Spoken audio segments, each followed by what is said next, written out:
Hello friends and welcome to the Exams Made Simple and this is the video for 6th and 7th of February 2025। इसके साथ ही मैं आपको बता दूं UPSC current affairs revision series 2025 के लिए हमने स्टार्ट कर दिया। वीडियोस अपलोड होना शुरू हो गए हैं। आप देख सकते हैं यूपीएससी का ऐप जो हमारा है टेम्स आईएएस का, और उसमें हर वीडियो आपको दिख जाएगा। मतलब एक कंटेंट तो नहीं दिखेगा लेकिन वीडियो दिख जाएगा और उसमें डिस्क्रिप्शन दिख जाएगा कि क्या क्या टॉपिक्स उसमें कवर्ड हैं। तो आप लोग देख सकते हैं। अगर आपको ज्वाइन करना है ज्वाइन कर लीजिए। मैं एक डेमो लेक्चर डाल दूंगा, आप देख लीजिएगा, आपको पसंद आए तो। ठीक है ना। स्टार्ट करते हैं सबसे पहले फ्रंट पेज की न्यूज़ के साथ। Centre place down US handling of the deportees. तो अभी रिसेंटली आप सबको कल की न्यूज आर्टिकल है, वैसे मैं फिर से बता दूं कल की न्यूज आर्टिकल है, लेकिन डिपोर्ट किया गया है इलीगल माइग्रेंट्स को from America to India on a helicopter, military helicopter. उनके पैरों में चेन और ये सारी चीजें थी। तो अब देखो इंडिया के लोग बड़े गुस्सा हो रहे हैं कि क्यों ऐसा किया गया। तो बट बहुत अच्छी बात एस जयशंकर जी ने बोली कि ये स्टैंडर्ड ऑपरेटिंग प्रोसीजर होता है। अगर जो रिस्ट्रेंट जो चेन लगाई गई थी that was the standard operating procedure. ऐसा कोई ह्यूमन राइट वायलेशन या इंडिया की कोई इज्जत नहीं उतार दी। अगर कोई इलीगल माइग्रेंट इंडिया में होता तो शायद इंडिया भी इस तरीके से उसको भेजा जाता। ठीक है ना। हालांकि अपोजिशन का ये कहना था कि आपने अपना एरोप्लेन क्यों नहीं भेज दिया उनको, क्यों नहीं लेकर के आके। बट इलीगल इमिग्रेंट तो इलीगल इमिग्रेंट है, एक तरीके से गलत काम ही कर रहे हैं ना। तो देवर लिविंग इलीगली देयर, है ना। जब तक आप वैलिड वीजा पे नहीं हो तो आप इलीगल इमिग्रेंट की कैटेगरी में आते हो। तो that is the thing which was mentioned by S Jaishankar ji. ये स्टैंडर्ड ऑपरेटिंग प्रोसीजर है, ऐसा उनका कहना है। What was gross about the 12 bills kept pending for 3 years? Supreme Court to Tamil Nadu governor. अब देखो बहुत इंपॉर्टेंट केस है आर्टिकल 200 को लेकर के। कौन सा आर्टिकल है जो यहाँ पे न्यूज में है? तो आर्टिकल 200, जो कि इंडियन कॉन्स्टिट्यूशन का आर्टिकल 200 बोलता है कि क्या क्या चीजें गवर्नर कर सकता है एक बिल जब उसके पास आता है। तो बिल को ऑब्वियस सी बात है बहुत सारी चीजें गवर्नर कर सकता है। पास कर सकता है, विदहोल्ड कर सकता है, मतलब उसको हटा सकता है उसी समय, रिटर्न कर सकता है रिकंसिडरेशन के लिए अपने सजेशंस देख करके, या चौथा उसके पास एक और ऑप्शन होता है कि वो रिजर्व कर सकता है बिल को फॉर द प्रेसिडेंट। बट वो कुछ ही केसेस में, ऐसा नहीं रूल नहीं बनाना चाहिए। सुप्रीम कोर्ट ने कई पहले केसेस में बोला है कि रूल ना बना ले गवर्नर की हर केस को, हर बिल को रिजर्व करने लगे। जैसे कुछ केसेस हैं जहां पे मैंडेटरी होता है रिजर्व करना, जैसे कि अगर हाई कोर्ट से रिलेटेड, जज से रिलेटेड कोई मैटर है तो उसको ऑब्वियस सी बात है रिजर्व करना ही करना पड़ेगा। लेकिन that is the thing which is there. अब यहाँ पे इशू क्या हुआ कि जो तमिलनाडु के गवर्नर हैं, जो तमिलनाडु के गवर्नर थे, उन्होंने भी रिसेंटली 10 से 12 बिल रोक करके रखे थे। फिर जब इनको पता चला केस हो गया तो आपाधापी में इन्होंने क्या किया कि सारे बिल रेफर कर दिए टू द प्रेसिडेंट। एंड वहाँ पर ये केस आया कि आप पहली चीज़ तो क्या अनलिमिटेड टाइम के लिए आपने उनके बिल कैसे रोक के रखा है इतने समय तक के लिए। What was there so gross कि आप उन बिल को पास नहीं कर सके आप उनको। और दूसरी चीज़, कई जो बिल थे वो दोबारा से पास किए गए असेंबली के द्वारा, है ना। मतलब रिटर्न बैक करने के बाद दोबारा पास किए गए, और दोबारा पास करने के बाद गवर्नर के पास कोई और चॉइस नहीं होती है उसको पास करने के अलावा, उसको असेंट देने के अलावा। तो फिर आपने उन केस में क्यों असेंट नहीं दिया? तो that was the big question which was there. याद रखिएगा, अगर एक बार असेंबली ने बिल पास किया है, गवर्नर तक गया, गवर्नर को बिल दोबारा भेज दिया है, लेकिन असेंबली ने वही बिल दोबारा पास कर लिया, तो अब उसे असेंट देना पड़ेगा। Now they can not return the bill again for the reconsideration, और या फिर उसको विदहोल्ड नहीं कर सकता। तो यही क्वेश्चन पूछा जा रहा है अब जो तमिलनाडु के गवर्नर है। तो लेट्स सी क्या इसका नतीजा निकलता है। But that was gross miss abuse of power. India single largest solar cell making unit launch. India की सबसे बड़ी सोलार सेल मेकिंग यानी फोटोवोल्टेइक सेल मेकिंग यूनिट बनाई जा रही है। कहाँ बनाई जा रही है? तो याद रखिएगा गंगई कोंडन। गंगई कोंडन आपको बहुत फेमस जगह है, कैसे याद होगी? राजेंद्र चोला से याद रहेगी। गंगई कोंड चोलापुरम की सिटी की स्थापना उन्होंने की थी, और गंगई कोंड चोला उनको कहा भी जाता था। राजा के बेटे थे राजेंद्र वन, जो थे राजेंद्र चोला, उनको गंगई कोंडन कहा जाता था। एंड यहीं पे यूनिट बनाई जा रही है। It is a single largest solar cell and module manufacturing unit, जो कि गंगई कोंडन में बनाई जा रही है, सिपकोट इंडस्ट्रियल ग्रोथ सेंटर के नाम से। इसको सेटअप किया जा रहा है टाटा पावर, याद रखिएगा, टाटा पावर के द्वारा। तो ये भी आप याद रखिएगा। आई hope you got clarity regarding that. And annual capacity यहाँ पे जो फोटोवोल्टेइक सेल्स बनेंगे लगभग 4 गीगावाट एनुअल कैपेसिटी के बनेंगे। तो I hope you got clarity regarding that as well. आगे मूव करते हैं, और क्या इंपॉर्टेंट न्यूज आर्टिकल है जिनके बारे में हमको डिस्कस करना है। तो you can move ahead with me, आप बिल्कुल मेरे साथ आगे बढ़ सकते हैं। Let's see that. No word from government on US cancelling Chabahar waiver. तो यहाँ पे तो कोई ऐसी खास न्यूज़ नहीं है। मेन था चाबहार पोर्ट के रिगार्डिंग। चाबहार पोर्ट कहाँ पर लोकेटेड है? तो ईरान में लोकेटेड है, ये भी आपको पता होगा। और ये क्यों इंपॉर्टेंट है? बिकॉज ये इसलिए इंपॉर्टेंट है क्योंकि अफगानिस्तान में जो हमारी एंट्री है, तो इसके लिए एक नाम याद रखिएगा, जहेदान, याद रखिएगा, जहेदान जरांज जरांज, देलाराम, देलाराम, याद रखिए 3 प्लेसेस है, जहेदान, जरांज, देलाराम। ये हमको कनेक्ट करेगा from from Iran to Chabahar port to Afghanistan, है ना। तो अभी हमने रिसेंटली बात भी की थी, किससे बात की थी, आपके तालिबान से बात भी की थी इसी रेफरेंस में, ठीक है ना। अच्छा, एक और चीज़ याद रखिए, ईरान न्यूक्लियर डील, यहाँ पे ईरान न्यूक्लियर डील के भी बारे में भी है कि मिस्टर डोनाल्ड ट्रंप जो थे वॉकआउट कर गए थे ईरान न्यूक्लियर डील में। ईरान न्यूक्लियर डील का ऑफिशियल नाम याद रखिएगा JCPOA है, ये भी यहाँ मेंशन है, तो इसको भी लिख लीजिए, joint comprehensive plan of action, या फिर JCPOA बोलते हैं। एंड अमेरिका जो है इससे वॉकआउट कर गया था और उसके ऊपर उन्होंने क्या लगा दिया था, सैंक्शन लगा दिए थे ईरान के ऊपर, ठीक है ना। I hope you got clarity. और इसी कारण से इंडिया ने भी ईरान के साथ थोड़ा ट्रेड में कमती की थी, क्योंकि अमेरिका उसको प्रेशराइज कर रहा था कि सैंक्शंस लगा देंगे, ये लगा देंगे अगर ईरान से बात की तो। I hope you got clarity regarding that. What else India's massive diagnostic sector putting labs under the lens. अब यहाँ पे देखो लैब्स के ऊपर, डायग्नोस्टिक लैब्स के ऊपर ये है कि क्या दिक्कत है।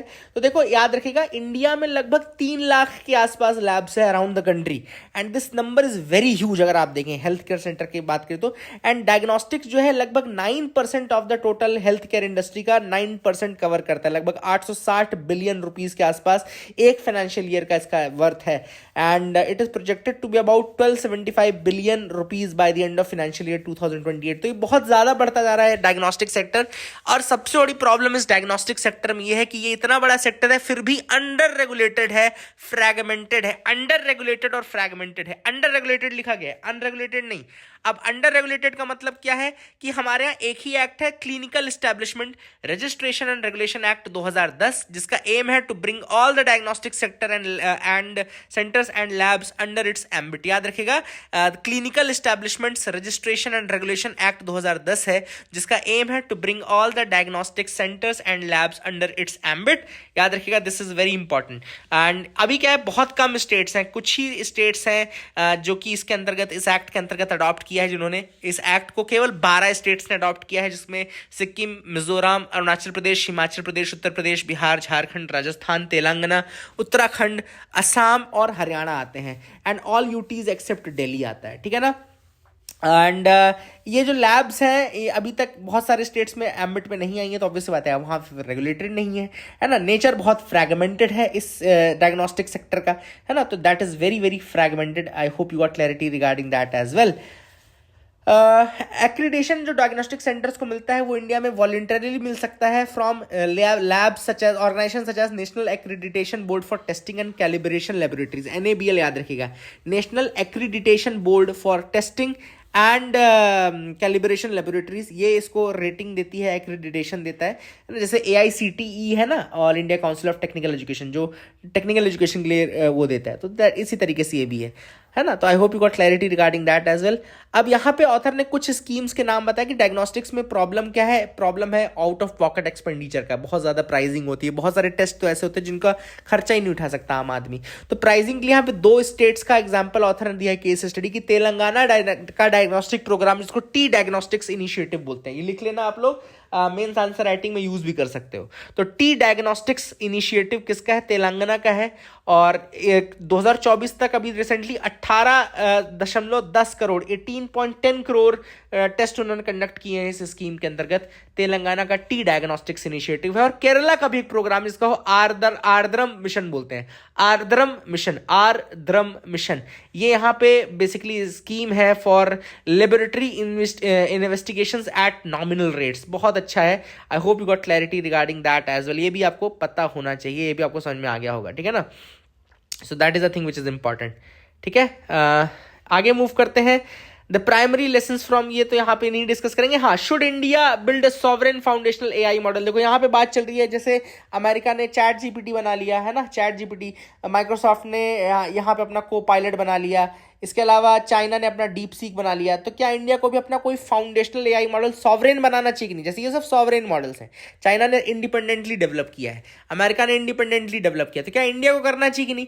तो ऑथर ने कहा कि भाई देखो, अगर आप इंडिपेंडेंटली डेवलप करने आप जाओगे तो बहुत ज्यादा खर्चा हो जाएगा। हालांकि ऑब्वियसली बात है, आपका सॉफ्ट पावर इंक्रीज होगा। सॉफ्ट पावर मतलब कि आपका जो कैलिबर है वो बढ़ेगा, वर्ल्ड में आपकी कवत बढ़ेगी, हो सकता है लोग आपसे पूछने आए। लेकिन ऑथर ने कहा कि instead of creating another AI model, foundational model, what you should do is that कि उसके जो एप्लीकेशंस है, एआई एप्लीकेशंस पे आप काम करो। आप सॉफ्टवेयर वैसे भी डेवलप कर लेते हो तो एआई बेस्ड एप्लीकेशंस पे काम करो, एआई का यूज करने पे ज्यादा ध्यान दो बजाय इसके कि उसका फाउंडेशनल मॉडल बनाओ, क्योंकि उसमें बहुत ज्यादा खर्चा भी आएगा, है ना। मॉडल डेवलप करने में बहुत खर्चा आएगा, उसकी ट्रेनिंग में बहुत खर्चा आएगा, है ना। तो all these things will be there. आप क्यों इतना सब की वेस्ट करोगे? ऑब्वियसली ये सब ओपन सोर्स में अवेलेबल है, आप क्यों इसमें जब ओपन सोर्स में अवेलेबल है उसमें थोड़ा बहुत एडिट करके अपने हिसाब से उसको कस्टमाइज कर लो और फिर उसको अपना बेसिकली आप उसका यूज करो, उसके एप्लीकेशंस का यूज करो। तो that is what suggested by this. Under the scanner is Adanis project in Sri Lanka. तो बात चल रही है यहाँ पे सीईबी यानी कि कोलंबो का जो बोर्ड है उसने मेमोरेंडम ऑफ अंडरस्टैंडिंग साइन की थी अडानी ग्रीन के साथ for a wind energy project. And अभी रिसेंटली ऐसा सुना आ जा रहा है कि ये प्रोजेक्ट काफ़ी ज़्यादा न्यूज़ में भी रहा है। श्रीलंका का जो बोर्ड ऑफ इन्वेस्टमेंट है उसने अप्रूव कर दिया था प्रोजेक्ट 2023 में to set up 2 wind power plants in northern Sri Lanka. Northern Sri Lanka में 2 विंड पावर प्लांट सेटअप करने थे अडानी ग्रीन एनर्जी लिमिटेड के साथ। 250 मेगावाट कैपेसिटी का मन्नार में और 100 मेगावाट कैपेसिटी का पुन्नेरिन में, ठीक है ना। याद रखिएगा 250 मेगावाट का मन्नार में और 100 मेगावाट का पुनेरिन में।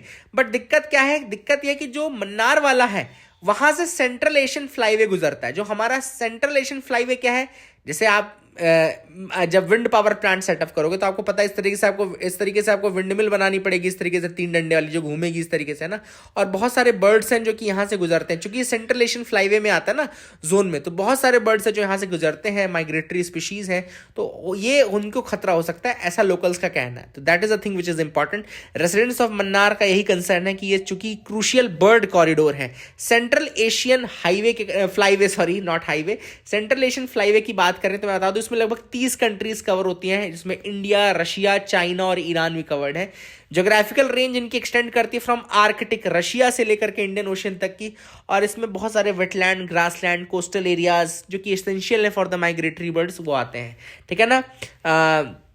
लगभग 600 बर्ड स्पीशीज है जिसमें cranes, flamingo, bar headed गीज, stocks, ये सब है। Siberian crane, great Indian bustard, इनमें से कुछ इंडेंजर्ड कैटेगरी की भी बर्ड्स भी हैं, तो वो भी इस फ्लाईवे का यूज करती हैं। तो that is the big problem now. On appointment of ad hoc जजेस और टू द हाई कोर्ट। अब यहाँ पे देखो बात चल रही है एडहॉक जजेस के अपॉइंटमेंट की।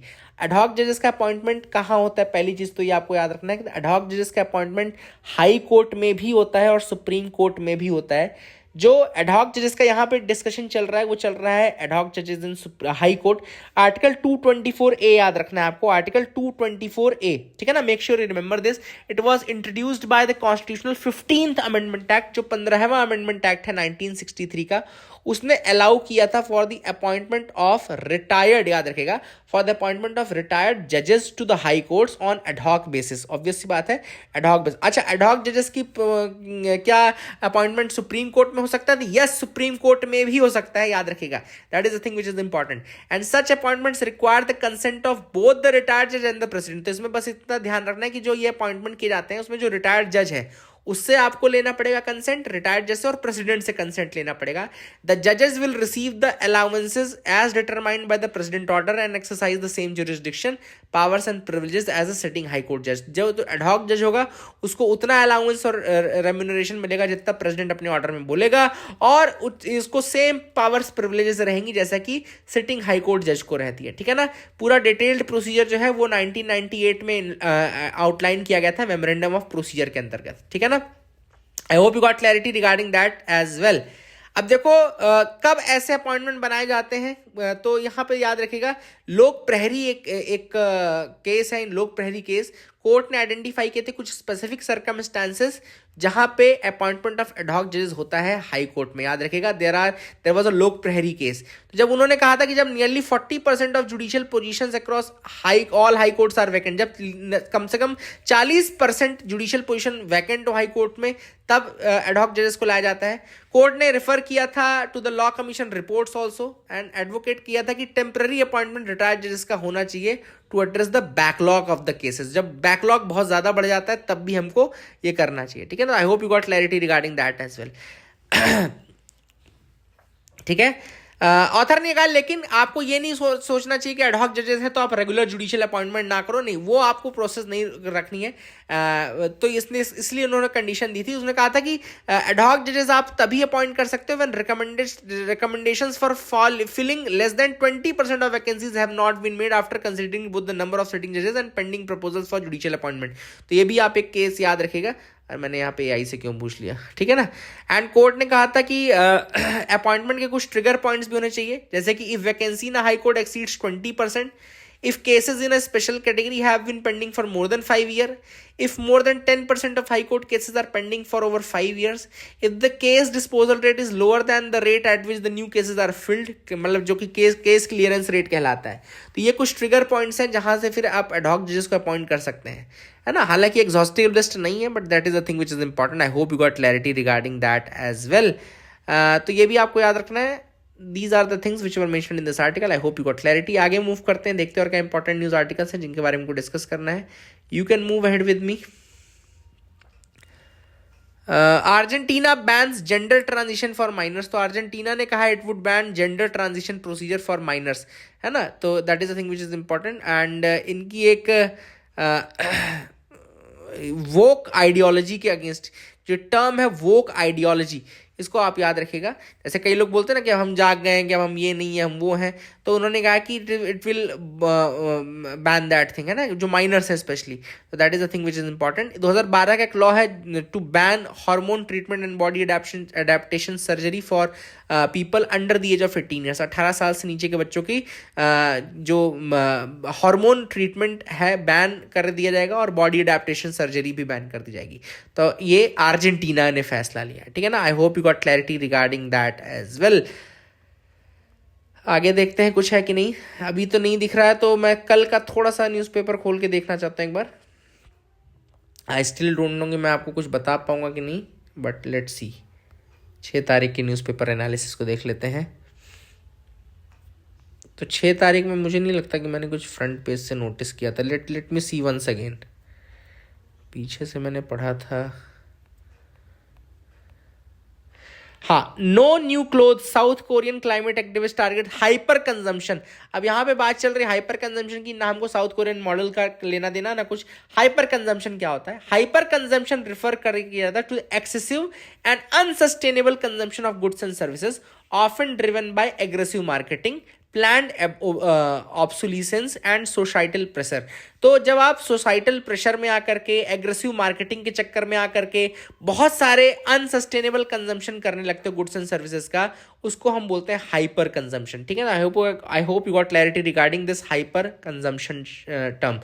Iraq restoration work brought back Mosul's identity. तो यूनाइटेड नेशन हेरिटेज की जो संस्था है यूनेस्को, उसने कहा कि वाज इराक ने तो अच्छा काम किया है for rebuilding the city of Mosul. Mosul याद रखिएगा, it's very important to remember, ये क्वेश्चन यूपीएससी ने पूछा हुआ है। और मोसूल की एक मॉस्क है जिसको अल नूरी मॉस्क कहा जाता है, याद रखिएगा, अल नूरी मॉस्क, इसको आप याद रखिएगा। इसका एक मिनारेट है जिसका नाम है अल हडबा, याद रखिएगा, अल हदबा इसका मिनारेट है। इसका हंचबैक भी बोलते हैं, इसको निकनेम है इसका हंचबैक अल हदबा। तो that is again nothing, Al Nuri mosque याद रखिएगा। तो this is what you should remember from this, है ना, इसको याद रखिएगा, वेरी इंपॉर्टेंट। तो कुछ कुछ ऐसे क्वेश्चन आते हैं। ब्रिक्स के बारे में है, तो ब्रिक्स आपको पता है इंटर गवर्नमेंटल अलायंस है, जिसमें पहले originally Brazil, Russia, India, China और साउथ अफ्रीका थे, और अभी तो इसमें और बढ़ गए हैं। नए मेंबर्स कौन कौन से हैं? तो Egypt, Ethiopia, Iran, Indonesia, UAE. तो अब 10 मेंबर हैं ब्रिक्स में, लिख लो भैया, बहुत इंपॉर्टेंट है। 5 तो आपको ब्रिक्स के पता है, नए हैं ईरान, इजिप्ट, इथियोपिया, इंडोनेशिया और यूएई। इंडोनेशिया मुझे नहीं पता था, मुझे thanks to you people only, किसी ने कमेंट में मुझे बताया था। अर्जेंटीना को हालांकि इनवाइट किया गया था, बट बाद में उसने डिक्लाइन कर दिया, है ना। तो ब्रिक्स के बारे में थोड़ा तो आपको याद रखना पड़ेगा। 2-3 चीजें आप मुझे कमेंट सेक्शन में बताओ, पहला सेशन कब हुआ था, है ना, ये आप मुझे बता सको तो अच्छा है। Government keen on hastening nutraceutical sector rise in India. Nutraceutical क्या होता है? तो न्यूट्रास्यूटिकल सेक्टर का मतलब है न्यूट्रिशन एंड फार्मास्यूटिकल, है ना। तो न्यूट्रास्यूटिकल मतलब कि कंबाइन जो करे न्यूट्रिशन को और फार्मास्यूटिकल सेक्टर को, and focuses on products that provide health benefits beyond basic nutrition. ऐसे प्रोडक्ट जो हेल्थ बेनिफिट देते हैं बियॉन्ड न्यूट्रिशन, जैसे कि डाइटरी सप्लीमेंट हो गए, फंक्शनल फूड्स हो गए, मेडिसिनल फूड्स हो गए, जो कि डिसीजेस को कम करने का भी काम करते हैं, जैसे वाइटामिन, मिनरल्स, हर्बल एक्सट्रैक्ट्स हो गए, प्रोबायोटिक्स होते हैं, कई लोग पीते भी हैं, आपने देखा होगा डायरिया के केस में, पेट खराब हो तो योगर्ट और प्रोबायोटिक्स की। तो ये न्यूट्रास्यूटिकल है, मतलब इसमें न्यूट्रिशन तो है ही, पर ये फार्मास्यूटिकल के फार्माथेरेपेटिक वैल्यू भी है इसके अंदर। तो I hope you got clarity regarding that as well, आपको समझ में आ गया होगा। पहली आरबीआई की इस बार एमपीसी हुई थी जिसमें अभी रेट कट किया गया है। नए आरबीआई गवर्नर हैं जो कि संजय मल्होत्रा, उनकी लीडरशिप में पहली बार ये आया है। तो थोड़ा सा मॉनेटरी पॉलिसी कमेटी बता दूं, सेक्शन 45ZB आरबीआई एक्ट 1934 के अंतर्गत इसको बनाया गया है, और इसमें जो मेंबर्स हैं वो 6 मेंबर होते हैं, जिसमें से 3 तो आरबीआई की तरफ से रहते हैं, RBI governor, deputy governor in charge of monetary policy, and 1 RBI officer nominated by the central board. इसके अलावा 3 एक्सटर्नल मेंबर्स होते हैं जो गवर्नमेंट ऑफ इंडिया अपॉइंट करते हैं। जो ये मेंबर्स होते हैं इनका टेन्योर अगर हम बताएं तो आरबीआई ऑफिशियल्स तो अपने नॉर्मल रेगुलर टेन्योर के तक ही होल्ड करते हैं पोस्ट। जो 3 एक्सटर्नल मेंबर्स हैं they are appointed for 4 year term and they are not eligible for reappointment. 4 year के लिए होते हैं, not eligible for reappointment. Voting कैसे होती है? वोटिंग है कि हर मेंबर का 1 वोट होता है, डिसीजंस मेजॉरिटी वोट से होते हैं, मतलब कि 4 आउट ऑफ 6 है ना, याद रखिएगा। एंड गवर्नर जो आरबीआई का होता है उसको कास्टिंग वोट का पावर होता है टाई के केस में, ठीक है ना। तो I hope you got clarity regarding that as well. MPC meet करती है एटलीस्ट 4 टाइम्स इन ईयर, 4 साल 1 साल में, 4 बार 1 साल में मिलना है। एंड वोटिंग जो होती है that is made public through MPC meeting minutes, है ना, माइन्यूट्स के थ्रू उसको पब्लिक किया जाता है। तो I hope you got clarity. Sanjay Malhotra का नाम याद रखिएगा, एमपीसी के बारे में जो फैक्ट्स में रहता है वो सब याद रखिएगा, ठीक है। और कुछ था क्या जिसको मैंने नोट किया हो जो स्पेशली? सो मुझे तो नहीं लग रहा है ऐसा। So that is it for this video also. Keep loving us, keep sharing us, thank you, have a nice day.